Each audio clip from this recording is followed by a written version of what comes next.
अपने यहाँ सिद्धांत है, कहा करे बैरी प्रबल जो सहाय यदुवीर, 10,000 गज बल घट्यो, घट्यो ना 2 गज चीर।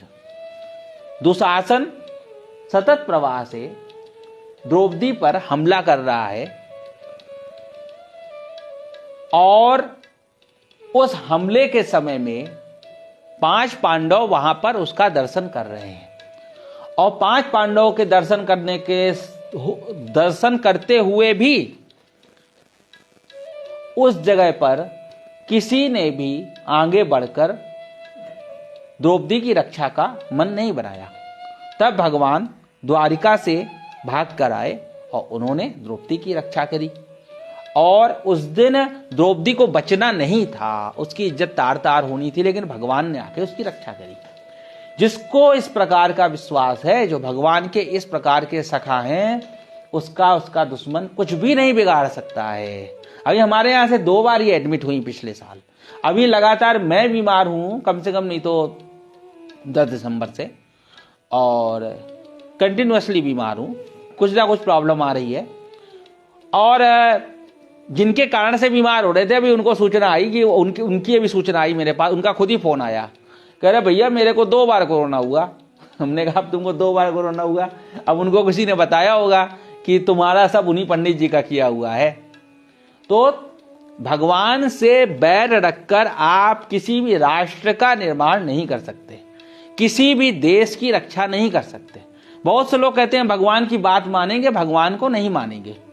तो आप मतलब आम को मानोगे, आम के पेड़ को नहीं मानोगे। ये क्या बात हुई भाई?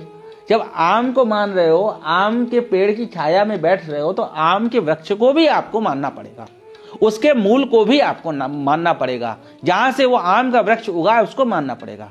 यदि आप प्रकृति की रक्षा की बात करते हो तो प्रकृति का जो पति है उसका नाम है पुरुष, पुरुष मतलब परमात्मा, उसको भी आपको मानना पड़ेगा। यदि आप उसको मानेंगे तो वो आपकी रक्षा करेंगे। परमात्मा तो 6 दिन की अवस्था में पूतना के कहर से पूरे गोकुल वासियों की रक्षा करी, तो हम भारतवासियों की क्यों नहीं करेंगे? कृष्ण ने रक्षा करी। और एक भारत में एक नास्तिक हुआ, उसका नाम है कृष्णा मूर्ति। उसकी आप उपासना करोगे तो कहां से रक्षा हो जाएगी? कभी रक्षा नहीं होगी। भगवान राम ने रक्षा करी। अब एक लोग अपने नाम के साथ देव लगाते हैं, एक अपने नाम के पहले श्री लगाते हैं, उसके बाद शर्मा लगाते हैं। उनके चक्कर में पड़ोगे, कहां से रक्षा होगी? कभी रक्षा नहीं होगी, हमेशा ही परेशान रहोगे। अब हमने देखो यहां पर काव्य शास्त्र का प्रयोग किया, ये हमने नाम के पहले श्री लगाते हैं और उपरांत में शर्मा लगाते हैं, हमने उनका नाम नहीं बोला। तो ये सारी विद्या, ये सारा बुद्धि विवेक तो भगवान की कृपा से आता है। और भारत की सीमा का सबसे बड़ा प्रहरी तो भगवान है। यहां का जो कुछ भी है, आप जाओ बुला रहे हैं, यहां का जो कुछ भी है, भगवान हमारा सर्वोत्कृष्ट प्रहरी है। और इस प्रहरी का कोई विकल्प नहीं है। आपको नेहा जी अब जाना होगा ना, आप जाओ। यही वैष्णवता है। अब यहां से अभी एक टीचर को अपने घर जाना है, तो मैंने उनको घर भेज दिया। यही हमको आगे बीमार होने से बचाएगा। यदि हमारे किसी कार्य को करते हुए किसी का शोषण हो जा रहा है, तो उस कार्य अगर बहुत महत्वपूर्ण है, यदि उसका शोषण ज्यादा महत्वपूर्ण है, मतलब वो कार्य अधिक महत्वपूर्ण है और वो व्यक्ति कम महत्वपूर्ण है, तो वो कार्य करना चाहिए। यदि वो व्यक्ति अधिक महत्वपूर्ण है, तो उस व्यक्ति को महत्व देते हुए उसका कार्य बनाना चाहिए। बहुत सारे कार्यक्रम होते हैं, अभी बहुत सारे आयोजन होते हैं, बहुत कुछ होता है। वहां पे हम लोगों को कई बार पता चलता है, कई बार हम लोग भी बहुत सारे आयोजनों में रहते हैं, वहां लोग बताते हैं कि 4-4 महीने से वो उस कार्यक्रम का प्रचार कर रहे थे। खाना पीना छोड़ के जो व्यक्ति तुम्हारे लिए प्रचार कर रहा है और मौका आने पर तुम उसे पहचान नहीं रहे हो, तो तुमको तो कोरोना होगा ही और तुम्हें मरना पड़ेगा। अभी आज के दिन एक लोगों को पता चला, मैं तो फेसबुक लाइव पे बोलूंगा, वो रोज हमसे मिलते हैं आगे, रोज और मार ये वो करते हैं। अभी वो कल के दिन जाके डीएम साहब से मिले और आज के दिन उनको हमसे मिलना था।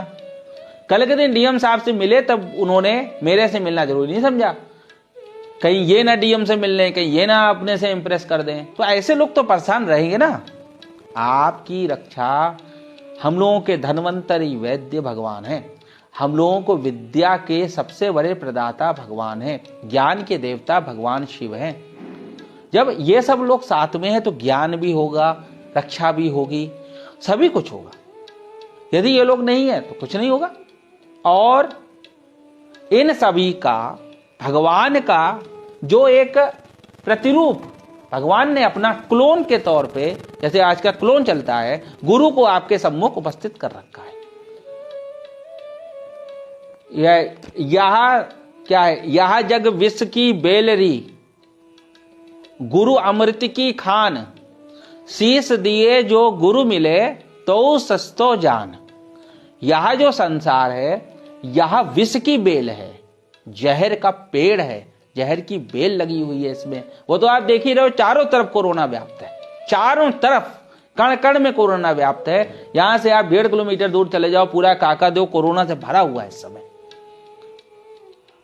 काकादेव में कोरोना भी आता है, काकादेव में आपका डेंगू चिकनगुनिया में सब ज्यादा वहीं आता है। वहां एक बहुत अच्छे वैद्यराज विरासते हैं, वो क्या नाम है, वो आपका वहीं पर बैठता है, वहीं उसी मार्केट में, पंजाबी है, नाम मुझे याद नहीं है। वो सबका इलाज करता है और सबको कोरोना कर देता है, और सब फिर भी उसके बाद जाके इलाज कराते हैं। तो इतना ज्यादा कोरोना व्याप्त है और सब कुछ है। अब एक बात और आती है, आज के टाइम में बहुत सारे लोग परेशान हैं। अब परेशान होने का कारण है, भगवान ने हम लोगों को मनुष्य बनाया, तो मनुष्य के साथ में भगवान ने गलती करी, हम लोगों को बुद्धि भी दी, और हम लोगों ने अच्छा कार्य ये किया कि उस बुद्धि को साइलेंट मोड में लगा दिया। वो बुद्धि हमारी सतत प्रवाह से स्विच ऑफ है। अगर वो स्विच ऑन होती तो आज के टाइम में लोग परेशान ना होते। लोगों ने अपने घरों की शादियां भी कर ली, कई लोगों ने अगर उनका मकान 1 मंजिल का बना था तो 3 मंजिल और उसमें बढ़वा दी। अब उनके पास पैसा खत्म हो गया, अब बेचारे परेशान हैं। हम लोगों के सामने अभी एक ये चांस आया था, अभी हम लोग थोड़े दिन पहले हम लोगों ने नई गाड़ी लेने का प्लान किया, लेकिन वो उससे क्यों विड्रॉ हो गए कि अगर बाई चांस घर में कोई ऐसी समस्या आ गई तो पैसा कहां से आएगा, और बीमारी तो किसी को भी हो सकती है। और उस समय में बहुत सारे लोगों ने अपने अपने मकान तनवा दिए, मतलब कोरोना के टाइम में, और उसमें से उन्हीं लोगों को ज्यादा कोरोना हो भी गया। देखिए अपने यहां सिद्धांत है, रहीमन चुप वे बैठिए, देख दिन के फेर,